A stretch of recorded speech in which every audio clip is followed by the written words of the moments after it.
La Turquie est le pays qui dispose de la plus longue bande côtière en Méditerranée orientale. Elle réclame donc d'obtenir sa part réglementaire du plateau continental.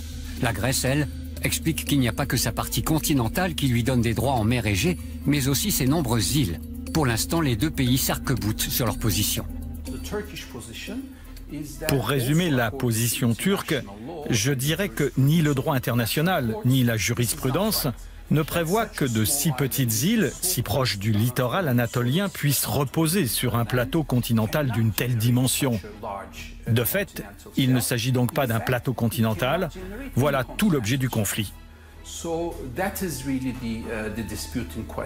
La Grèce, inévitablement, devra faire des concessions sur l'accès aux ressources qui sont au droit de la masse territoriale turque, c'est-à-dire entre Rhodes et la Crète à l'ouest et Chypre à l'est, parce qu'on ne peut pas indéfiniment prétendre qu'un pays comme la Turquie, avec une telle masse continentale, n'a pas un accès raisonnable et proportionnel, disons, à la ressource méditerranéenne.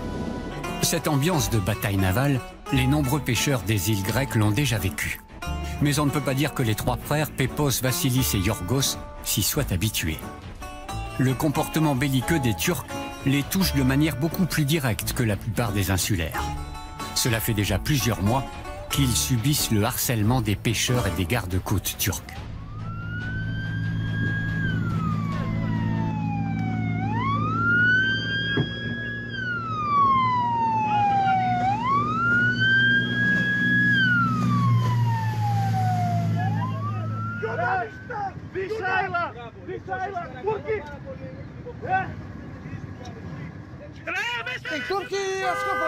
Les Turcs nous volent notre mer.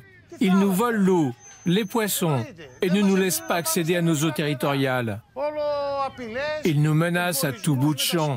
Ils croisent notre trajectoire, nous visent avec des canons à eau, ils nous menacent même avec leurs armes. Les prétentions territoriales turques s'inscrivent dans une politique stratégique poursuivie depuis plusieurs années qui porte le nom de Mavi Vatan, c'est-à-dire la patrie bleue. Son objectif, faire de la Turquie une puissance navale de premier plan. L'architecte de la patrie bleue, c'est lui, Cem Gürdenis, un contre-amiral de la marine turque, tour à tour limogé puis réhabilité par Erdogan. Pour lui, la République turque est victime de l'impérialisme occidental et seule la puissance navale serait à même de garantir sa survie. La patrie bleue n'est pas un outil politique, mais c'est une doctrine géostratégique destinée à être mise en pratique, peu importe le parti qui est au pouvoir.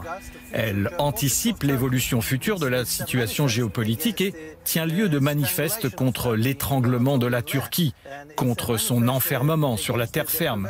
C'est un manifeste pour éviter à la Turquie et à ses enfants de se voir interdire l'accès aux richesses maritimes sous-marines.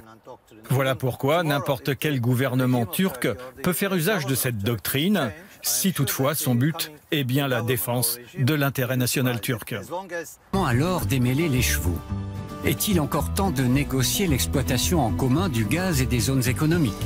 Ces négociations pourraient prendre des années. Si la mer leur avait toujours été clémente, aujourd'hui, Pépos, Vassilis et Yorgos, les trois frères pêcheurs, naviguent dans les eaux tumultueuses de la politique. Je n'en peux plus. Je suis au bout du rouleau. Personne n'est capable de nous dire où nous pouvons encore pêcher en paix.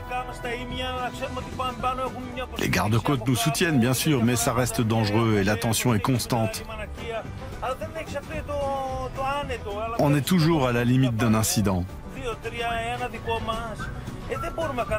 On ne peut tout simplement pas travailler en paix, car à tout instant, les Turcs peuvent essayer de nous éperonner. Nous sommes fatigués de cette situation.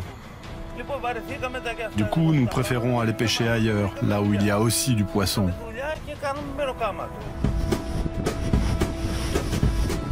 Avant, pour pêcher la dorade, ils mettaient le cap à l'est, en direction des côtes turques.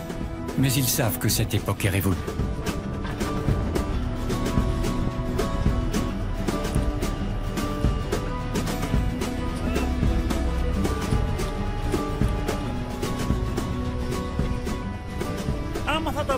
S'il y a un accord avec la Turquie, ça ira.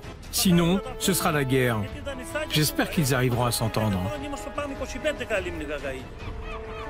Les trois frères se sont rabattus vers l'ouest, loin des côtes turques. C'est ici qu'ils pêcheront au moins jusqu'à la fin de l'année.